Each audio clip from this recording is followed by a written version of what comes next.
AFN News Update, I'm Bronson Woodruff. President Trump hosted El Salvador President Nayib Bukele at the White House today. This as the small Central American nation becomes a critical part of the Trump administration's efforts to deal with thousands of violent illegal immigrants. More than 200 have already been deported to a high-security facility in El Salvador. Trump said his administration's policies have restored order along the U.S.-Mexico border. He said in part, "We're proud of them. Now we just need to get the criminals and murderers and rapists out of our country." Trump and Bukele also discussed the problem of biological males being allowed to play on female teams. Trump asked Bukele, quote, "Do you allow men to play in women's sports?" Bukele responded, quote, "That's violence." A Pennsylvania man is facing a lot of charges after a large fire at the governor's mansion. Authorities say this man climbed over an iron security fence in the middle of the night, evaded police, and broke into the Pennsylvania governor's mansion. Court documents released today say he set the mansion on fire and planned to beat Governor Josh Shapiro with a hammer if he found him. The fire left significant damage and forced Shapiro, his family, and guests to evacuate the mansion early Sunday.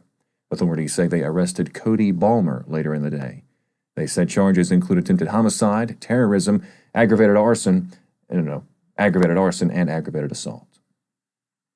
A federal judge has ordered the Trump administration to unfreeze federal education money for Maine. This is part of the dispute over the state's refusal to protect female sports from biological males. District Court Judge John Woodcock issued a temporary restraining order on Friday in a case brought by the state of Maine against the U.S. Department of Agriculture. The issue in this case was the freezing of federal funds to Maine for certain administrative and technological functions in the state schools. The lawsuit says the child nutrition program received or was due to receive more than $1.8 million for the current fiscal year. The State Department has issued an appeal for its employees to report instances of alleged anti-Christian bias that may have occurred during the Biden administration. This includes formal or informal actions due to being against vaccines or personal pronoun choice. That'll do it for this AFN News Update. More on the stories you just heard, as well as more news from a Christian perspective, can be found on our website. That is afn.net, afn.net. Thank you for watching. I'm Bronson Woodruff.